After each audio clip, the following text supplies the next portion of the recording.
I want to tell you a story. It's not a story of overnight success. It's not a story where everything was perfect.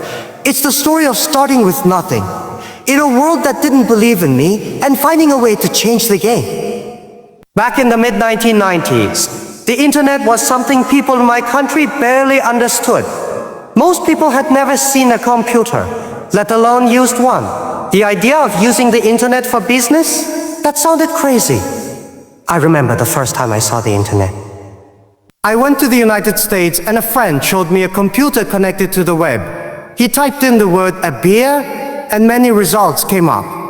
Then I said, I typed China. Nothing appeared. That moment changed everything for me.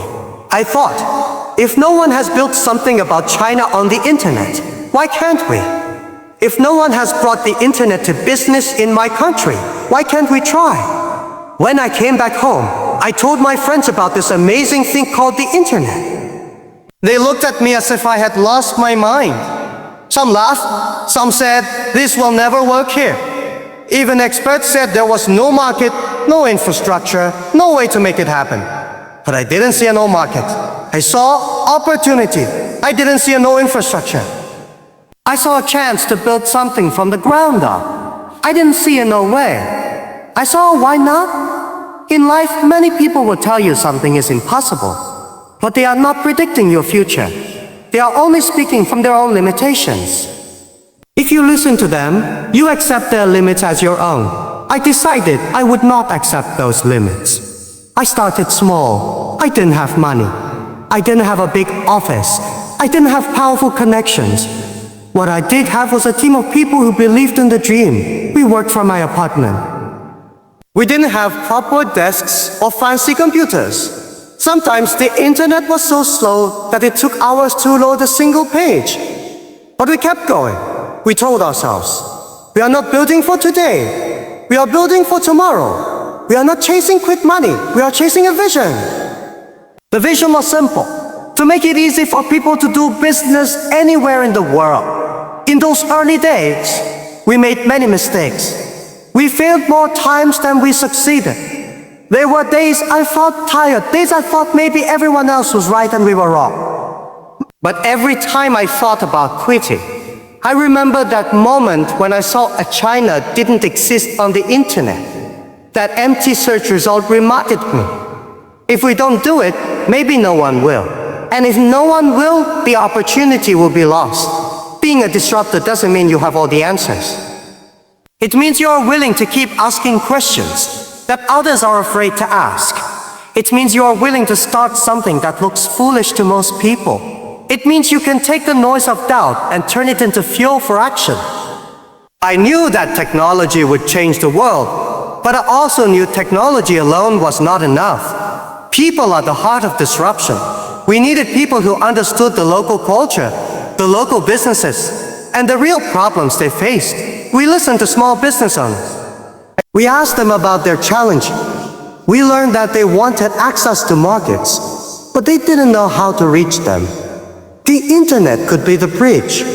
We worked day and night, not because someone was paying us a salary, but because we were building something that mattered. Every setback taught us a lesson. Every rejection made us stronger. Every failure was simply training for the success that would come later. When you start with nothing, people expect you to fail. When you work on something no one understands, people think you are crazy. And when you keep going despite the doubt, they begin to wonder how you are still standing. That's when you know you're getting close to making an impact. I often say, the biggest risk is not taking any risk at all. You have learned, if you never try, you have already failed. The world moves so fast today that if you are not willing to disrupt yourself, someone else will do it for you. So I ignored the voices telling me to stop. I ignored the experts who said it couldn't be done. I focused on what could be, not what was. I believed in the future more than I feared the present. That's how disruption begins. It starts with a moment, a spark, where you see something others cannot. It grows with the decision to act on that vision, even if the world calls you foolish. It survives because you refuse to give up when things get hard. I want you to remember this. The world does not reward those who copy the past. It rewards those who create the future.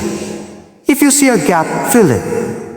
If you see a problem, solve it. If you see an opportunity no one believes in, chase it. Because one day the world will stop laughing and start listening. And the thing that once called impossible will become the new normal, because you dare to disrupt.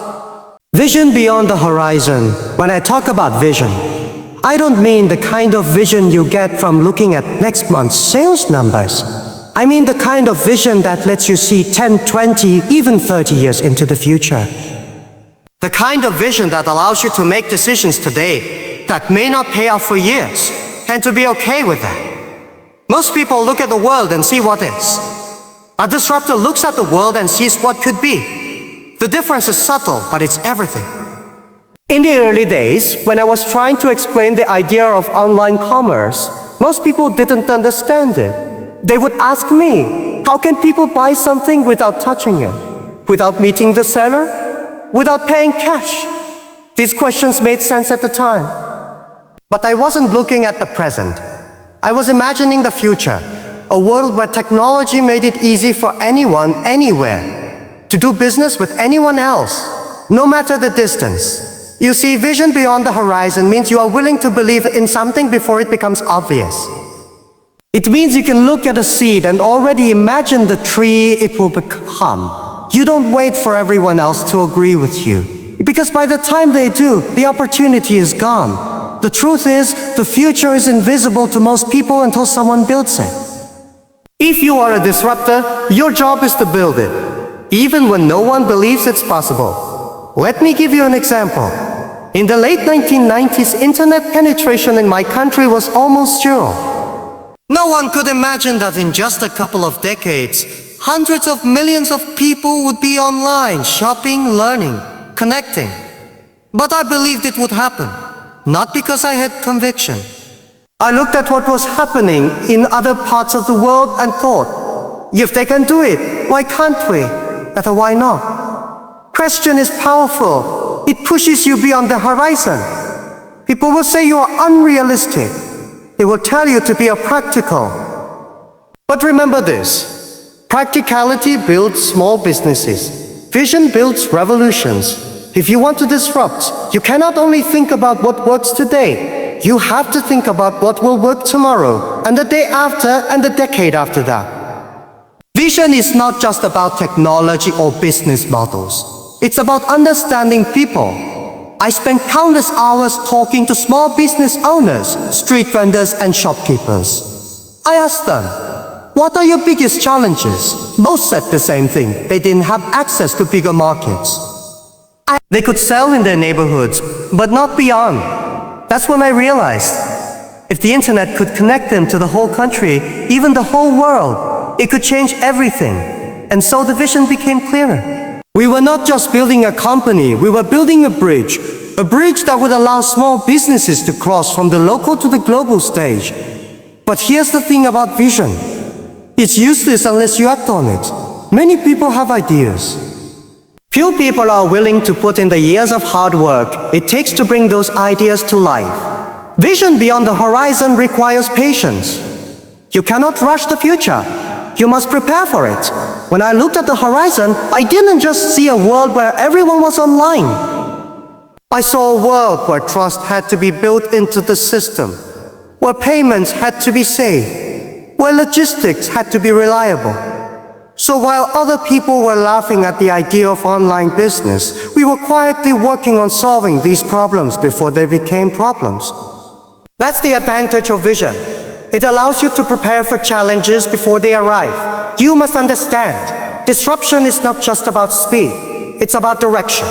If you are running fast in the wrong direction, you are not the disruptor, you are just lost.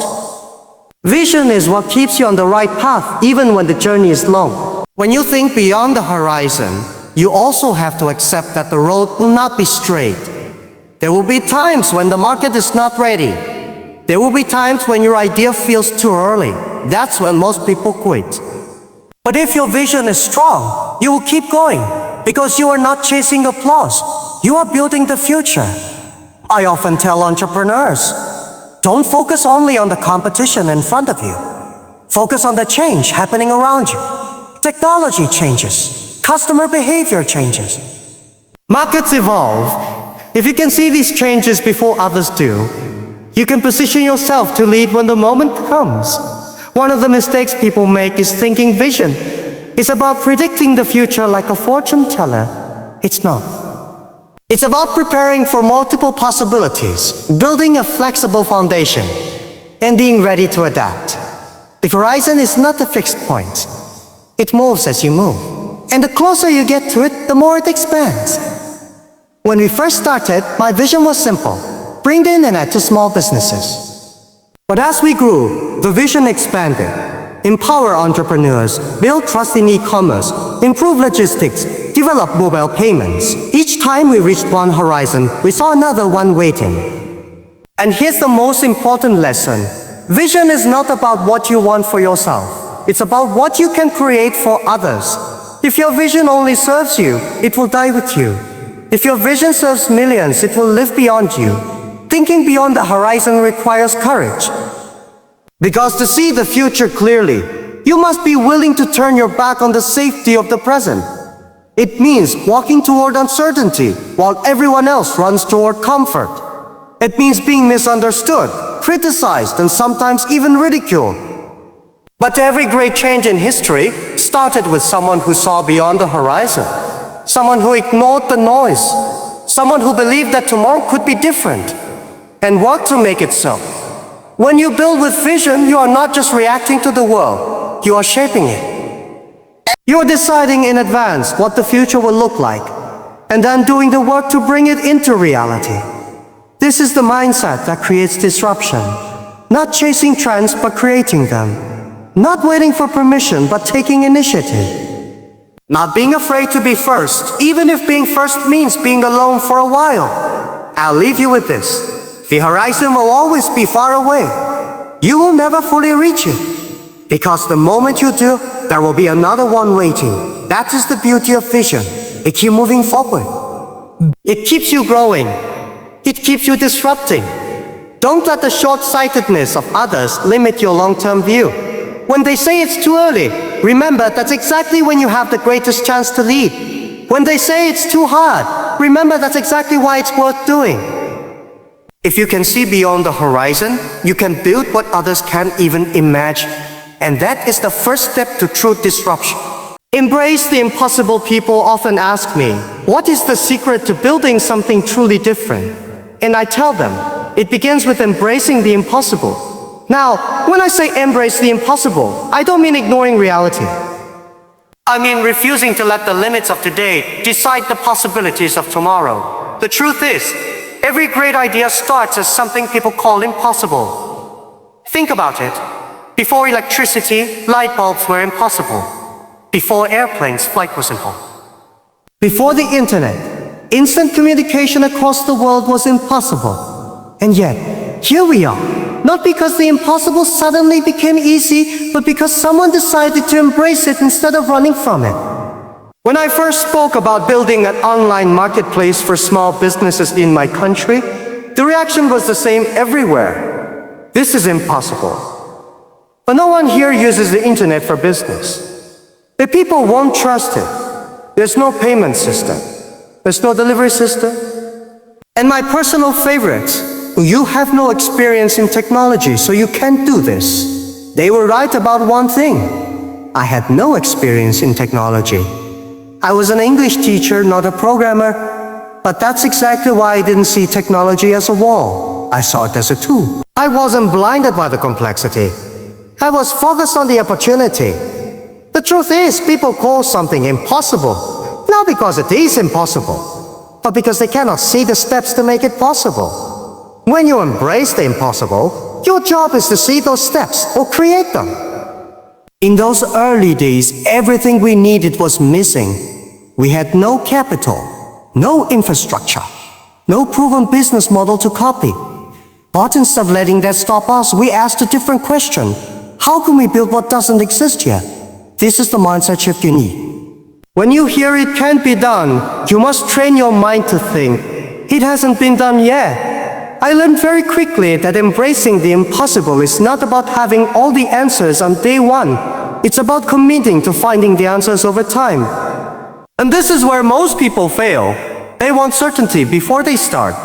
But if you wait for certainty, the opportunity will pass. In my journey, I learned that impossible problems are solved by breaking them into smaller possible steps. If there was no payment system, we would build one.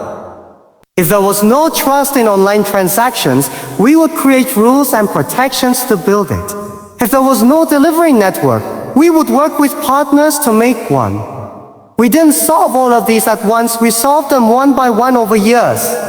The impossible became possible because we were willing to start before everything was ready. You see, fear of the impossible is often rooted in the fear of failure. People don't want to try because they don't want to fail. But when you embrace the impossible, you have to make peace with failure before you begin. You have to see failure as data, as feedback, as training. When something looks impossible, it is often because it has never been tried in your environment. The rest of the world may have done it, but your market, your culture, your situation may be different. This is both a challenge and an opportunity. If no one has figured it out for your environment, then you have the chance to be the first. Of course, embracing the impossible also means embracing criticism. You will be told you are naive. You will be told you are wasting your time. People won't laugh at you. I can tell you from experience. Being laughed at is not the worst thing in the world. The worst thing is looking back one day and realizing you laughed at your own dream before you even gave it a chance. So how do you actually live this idea of embracing the impossible? First, you need to focus on the why. Why is this impossible thing worth doing? If your reason is strong enough, it will keep you going when the obstacles pile up. For us, the reason was simple. Small businesses in my country needed a bridge to the global market, and the internet was the bridge. If we didn't build it, maybe no one would. Second, surround yourself with people who share your belief in the possible. In my early team, none of us were experts in e-commerce, but we believed in the vision. We were willing to learn. We were willing to fail together. A team that believes will find ways to make the impossible happen. Celebrate small wins. The impossible is too big to tackle in one day.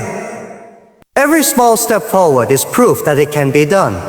When we got our first 10 sellers on the platform, it wasn't just a number. It was proof that the model could work. That proof gave us the courage to go after the next 100, then the next 1,000. Don't be afraid to be different.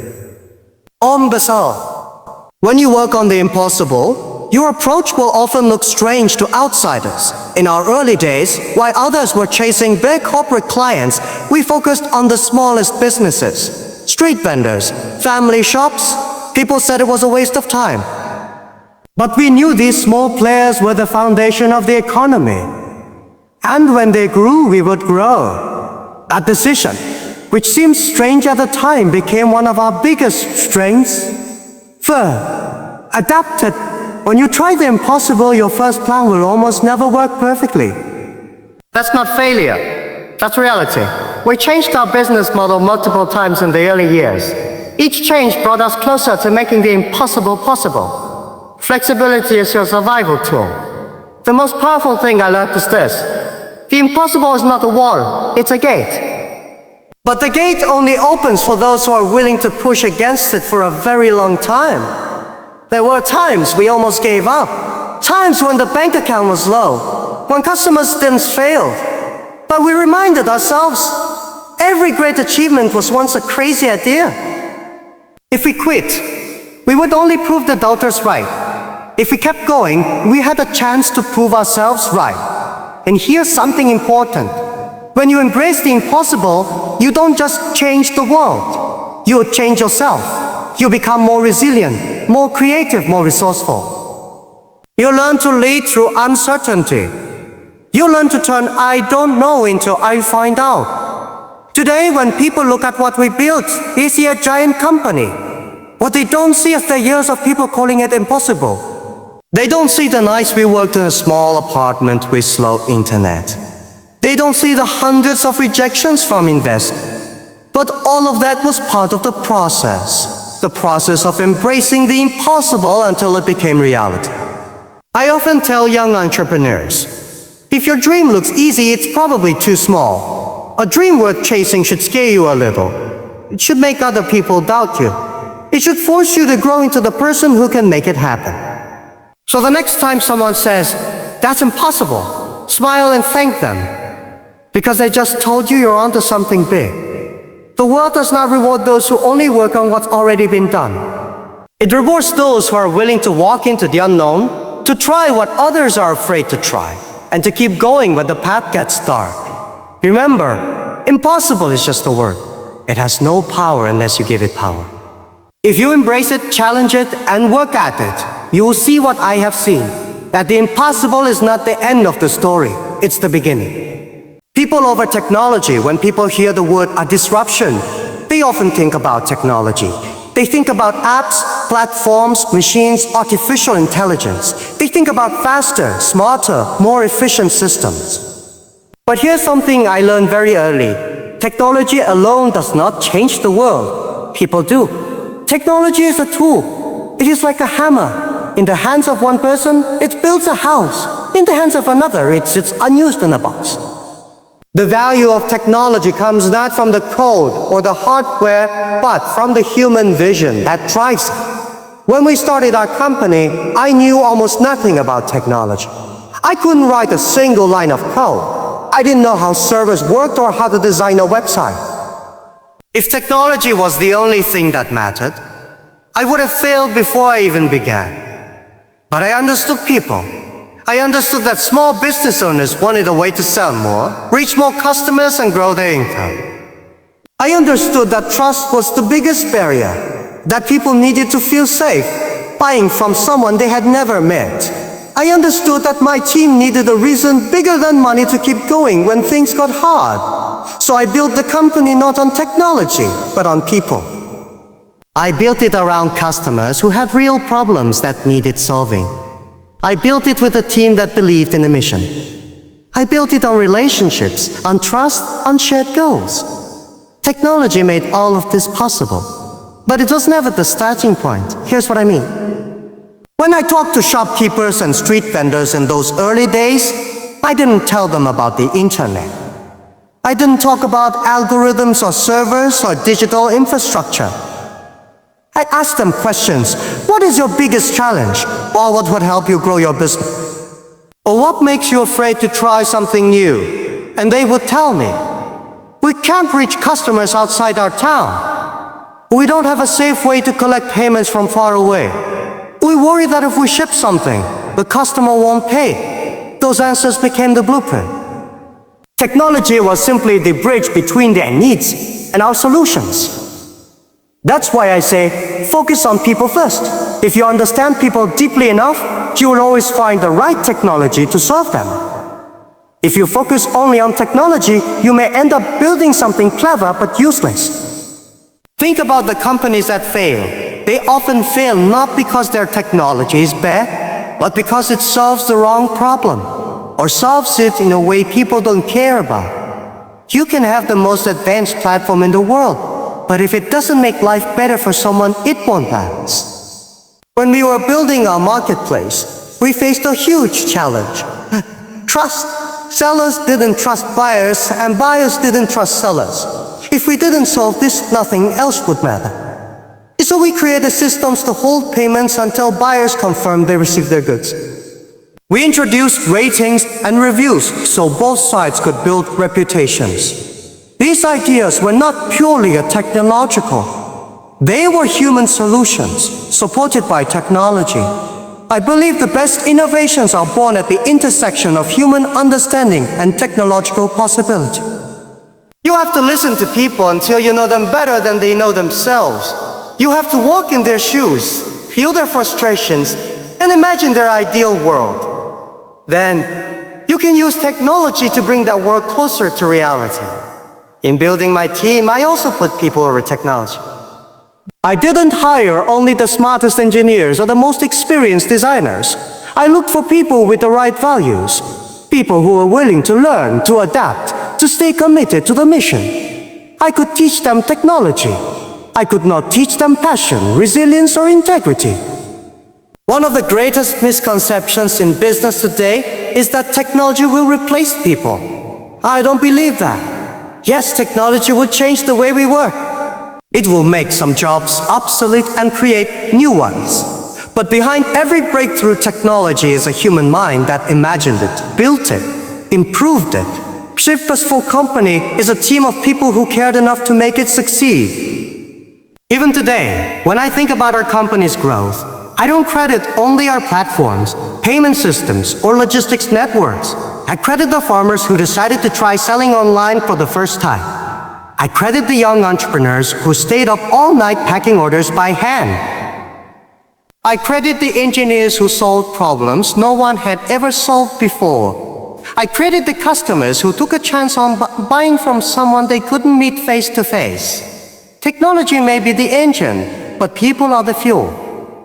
And here's the key. When you put people first, they will help you improve the technology. Your customers will tell you what's working and what's not. Your team will bring ideas you never imagined. Your partners will point out opportunities you didn't see. If you ignore people, your technology will stand still. If you listen to people, your technology will evolve endlessly. Let me tell you something I've observed. Many companies fail because they fall in love with their technology instead of their customers. They protect the technology even when it no longer fits the market. They refuse to change because they worked so hard to build it. But disruption requires letting go of the old, even if it's something you built yourself, when it no longer serves people's needs. That's why we kept changing, improving, adapting. We didn't see technology as something sacred. We saw it as a living thing, shaped by the people who used it. In fact, some of our biggest breakthroughs came not from our own ideas, but from customer feedback. One small business owner told us he was losing sales because his customers couldn't pay online. That conversation planted the seed for our payment platform. Another seller told us she needed better shipping options to reach distant customers. That inspired us to invest in logistics solutions. In both cases, technology followed the people, not the other way around. This is why I believe that in the age of disruption, empathy is a more valuable skill than coding. Because if you can truly understand people, you can always find the right tools to help them. But if you only understand tools, you may never truly help anyone. So yes, learn about technology, study it, use it, but never forget that technology is not the destination, it's the vehicle. The destination is people's happiness, opportunity, and progress. If you want to build something that lasts, don't just ask, what can this technology do? Ask, how can this technology make life better for someone? And if you want to be a disruptor, remember this, machines will always get faster, smarter, and cheaper. But the heart of disruption will always be human. That is why, in everything I have built, people have come first, and technology has come second. Because in the long run, people are the true source of innovation. And when you serve people well, they will carry your technology to places you could never have imagined. Compete with yourself, not the world. When I first started my company, people would often ask me, who is your biggest competitor? I would smile and say, my biggest competitor is yesterday's version of myself. They would laugh, thinking I was avoiding the question, but I wasn't, I meant it. You see, most people in business spend too much time looking sideways. They watch what others are doing. They copy their feature. They try to beat them at their own game. And while they are busy chasing someone else's path, they forget to walk their own. In my mind, the most important competition is not with another company. It's with your own potential. It's about asking, am I better today than I was yesterday? Have I learned something new? Have I improved myself? Have I become a better leader, a better thinker, a better human? Because here's the truth. If you spend all your energy trying to beat others, you may win the race they are running, but you will miss the race you were meant to run. In the early days, there were already big companies in the global market. They had more money than us, more technology, more resources, more experience. If I had spent all my time worrying about them, I would have been paralyzed by fear. Instead, I told my team, we are not here to be the next version of them. We are here to be the first version of us. That mindset changed everything. When you compete with yourself, your focus shifts inward. You start looking for weaknesses in your own work instead of pointing fingers at others. You start asking, how can I serve my customers better? Instead of, how can I steal my competitors' customers? You start building unique strengths instead of chasing someone else's strengths. One of the biggest traps in business is comparison. When you compare too much, you lose confidence in your own vision. You start thinking, they are ahead of us, so we must copy them. But copying never creates disruption. It only creates another version of what already exists. We decided early on that our biggest competition was our own comfort zone. If we ever felt too comfortable, it meant we were falling behind. If we ever felt we had made it, it meant we were about to stop growing. So we set our own standards. We asked ourselves, could our customer experience be better? Could our delivery be faster?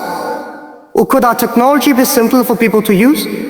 If the answer was yes, even if our competitors were worse, we worked to improve it. Because here's something important, winning against competitors is temporary. They will adapt, they will fight back. But winning against your own weaknesses, that stays with you forever. Competing with yourself also forces you to think long term. If you only focus on beating someone else, your decisions are often short term and reactive. But when your focus is self-improvement, you can plan years ahead. You can invest in things that don't pay off immediately, but will give you strength in the future. I'll give you an example. There was a time when our logistics network was slower than we wanted it to be. Some people said, our competitors are also slow, don't worry about it.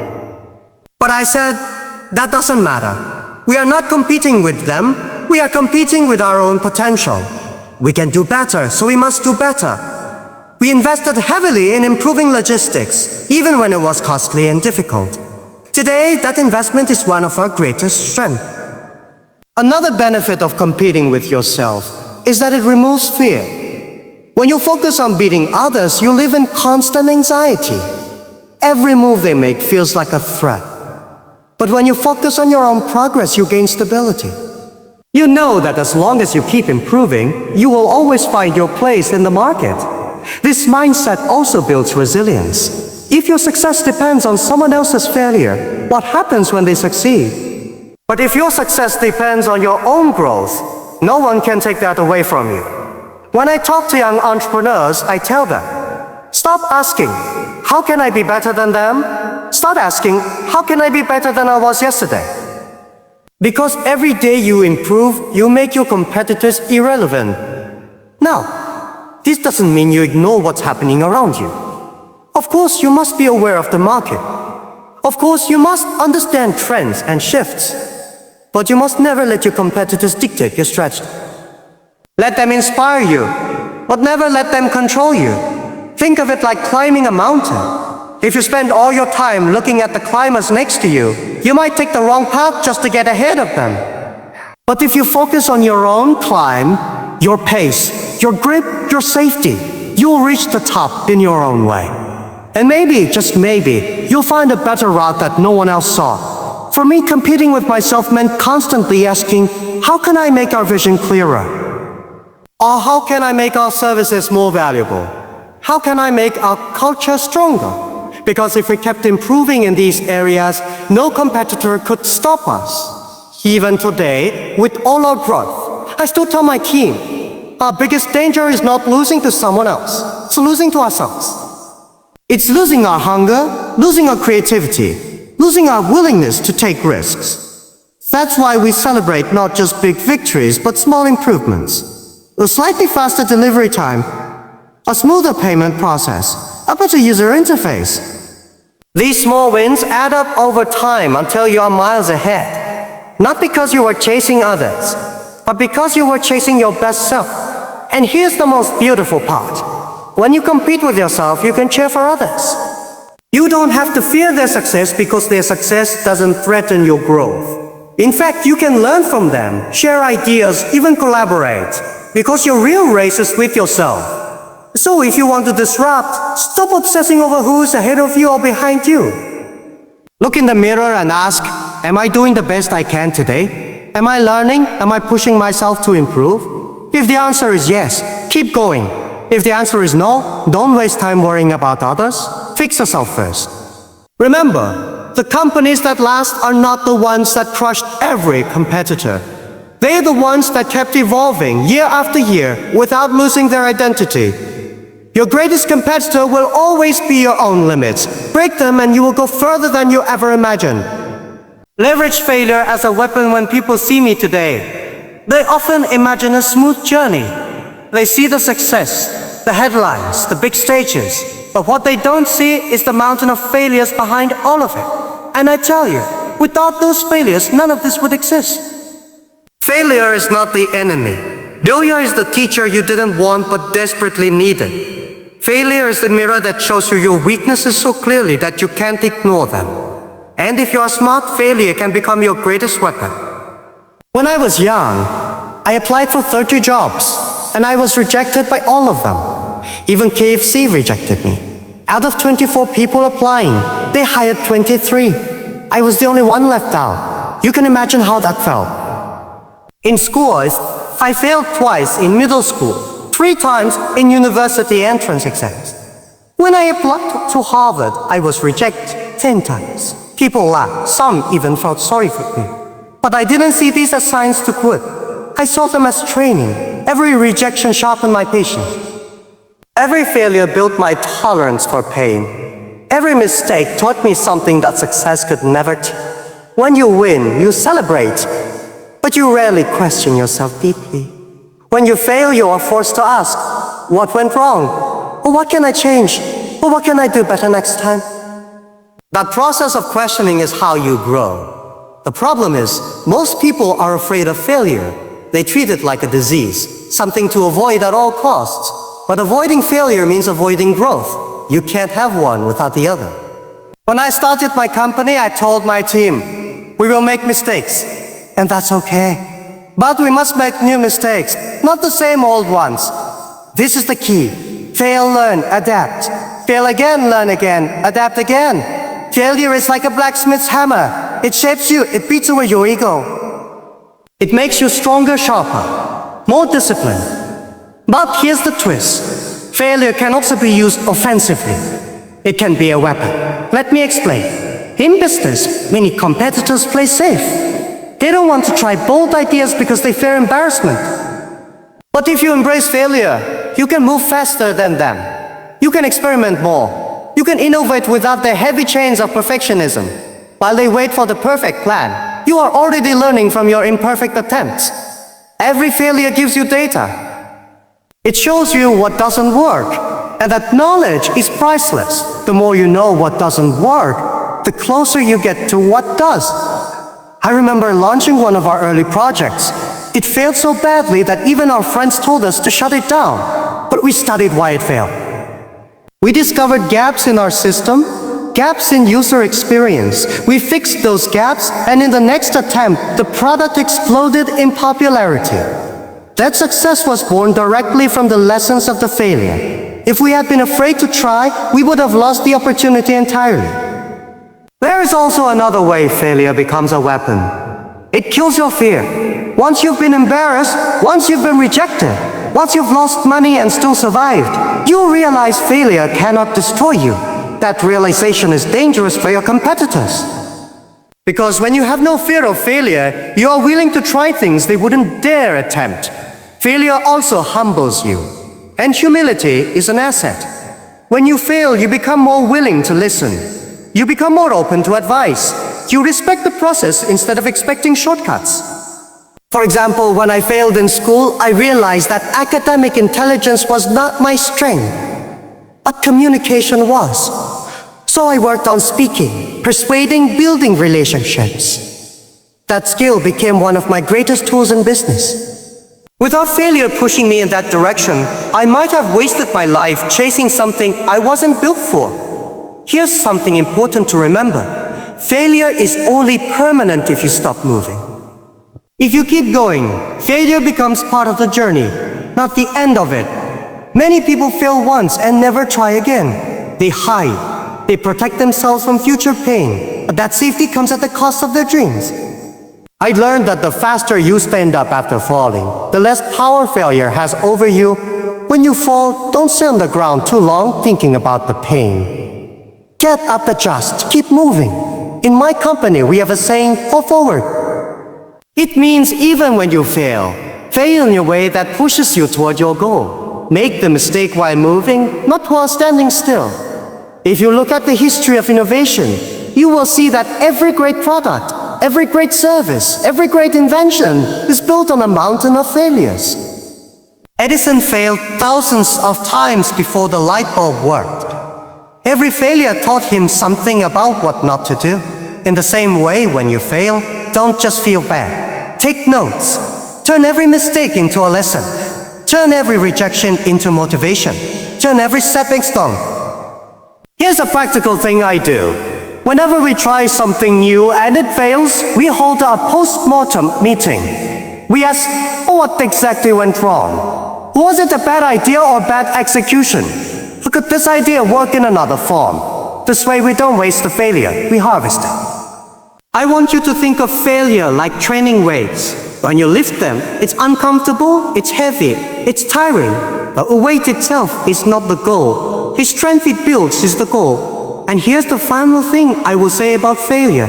It makes success taste better. If you succeed without ever failing, you take it for granted. But if you've fallen 100 times before reaching the top, you value every single step. You appreciate the journey. You respect the work it took. So don't hide from failure. Don't be ashamed of it. Wear it like armor. Because once you've been through enough failures, they stop being wounds. They become scars. And scars are proof that you survived. Proof that you kept going. Proof that you refused to be broken. Your competitors might have more resources, more talent, more connections. But if you have more resilience, if you have the courage to fail and learn, you can outlast them. Because talent without resilience is fragile. Resources without courage are wasted. So, remember this. Failure is not a sign that you're in the game. It's the price you pay for playing at a high level. And if you keep paying that price, eventually, you will own the field. Turn your failures into lessons. Turn your lessons into strategies. Turn your strategies into victories. That's just how you turn failure from a burden into a weapon. And once you do, there is nothing that can stop you. Focus on long-term vision over short-term wins. One of the biggest mistakes I see in business and in life is that people chase quick wins. They won the deal today, the profit this month, the recognition this year. And when they get it, they celebrate so much that they forget the bigger picture. Short-term wins are like sugar. They give you a burst of energy, but they cannot sustain you. If you build your entire business or your entire career on sugar, you will crash. When I started my company, we didn't have technology, we didn't have connections. But we had one thing, vision. We knew exactly what kind of future we wanted to build. And that vision was not about tomorrow or next month. It was about the next 10, 20, 30 years. Many people told me, Jack, you have to make money now quickly or you will die. But I told them, no, we have to build something that can survive and grow for decades. If we focus only on making money today, we will not live to see tomorrow. When you have a long-term vision, you make different decisions. You don't just ask, what will bring me profit right now? You ask, what will bring me sustainable growth? What will make us stronger in 5 years, in 10 years? In the early days, I rejected many opportunities that could have brought quick money. Some investors wanted to buy us out. Some wanted us to change our model to match whatever was trending. But I knew, trends come and go. Vision stays. I would rather grow slowly but in the right direction than grow fast and lose my way. Long-term thinking forces you to invest in things that short-term thinkers ignore. You invest in people. You invest in relationships. You invest in trust. Do you know how hard it is to build trust? It can take 10 years to build it, and one bad decision to destroy it. That's why every choice must be aligned with your long-term vision. Because if you destroy trust for a quick win, you will regret it later. I remember one meeting with a potential partner who offered us a huge sum of money if we changed our business to serve only his interests. It would have made us rich in the short run, but it would have killed our vision of helping small business everywhere. So I said no. That decision hurt in the moment. Our team was worried. We needed the money. But years later, we saw that keeping our vision intact was the reason millions of small businesses trusted us. If we had taken the money and betrayed our mission, we would have lost everything that made us special. The problem with short-term thinking is that it makes you impatient. You expect big results too quickly. When they don't come, you panic, you change direction, you quit. But building something great is like growing a tree. You plant the seed, you water it, you protect it. And for a long time, nothing seems to happen. People may laugh at you. They may say you are wasting your time. But deep underground, the roots are growing. And one day, the tree becomes so strong that no storm can destroy it. The same is true for your business, your career, your dreams. If you want something to last, you must give it time to grow deep roots. When you have a long-term vision, you are not scared by short-term losses. You see them as part of the journey. You know that even if you lose today, you are still moving toward the big picture. One of my favorite sayings is, but don't worry about being number one in 3 years. Worry about still being here in 30 years. This is why I tell entrepreneurs, don't just look at your competitors today. Look at the trends 10 years ahead. Where will your customers be? What will they need? How will the world change? If you only look at what's happening now, you will always be reacting. If you look at the future, you can prepare before anyone else. For example, when the internet was still slow, when many people didn't even have email, I already believed that one day, the world would do business online. That vision kept us going even when most people thought we were crazy. In the short term, we were losing money. In the long term, we were building the foundation for something massive. Another danger of short-term thinking is that it makes you focus only on your own gain. But long-term vision makes you think about others, your customers, your employees, your partners, even your competitors. Because in the long run, the success of your ecosystem determines your success. If the people around you grow, will you grow? If they trust you, they will stay with you. If they believe in your mission, they will fight for you when times are hard. Short-term thinkers often burn bridges for quick wins. Long-term thinkers build bridges that last a lifetime. I'll tell you a secret. One of the main reasons we survived so many crises is because we invested in relationships years before we needed them. When things went wrong, those relationships saved us. That is the power of thinking long-term. But there is something you must understand. Long-term vision is not an excuse for inaction. It doesn't mean you wait forever before doing anything. It means you take action now, but you measure it against the future you want to build. Every day ask yourself, will this decision make my future stronger or weaker? If it makes your future weaker, even if it makes you money today, don't do it. Sometimes you will sacrifice quick wins for the sake of the long game. It will feel painful. It will make others question you. But if you are clear about your vision, you will have the courage to stick to it. When you think long-term, you also become more resilient. You understand that the road is full of ups and downs. A bad month doesn't scare you. A slow year doesn't make you quit. Because you are not building for this season. You are building for the next decade. This mindset also makes you a better leader. When your team sees that you care about their future, they trust you more. They know you are not just using them for quick results. You're investing in them, just as you invest in the business. I have seen many companies grow fast and disappear even faster. Why?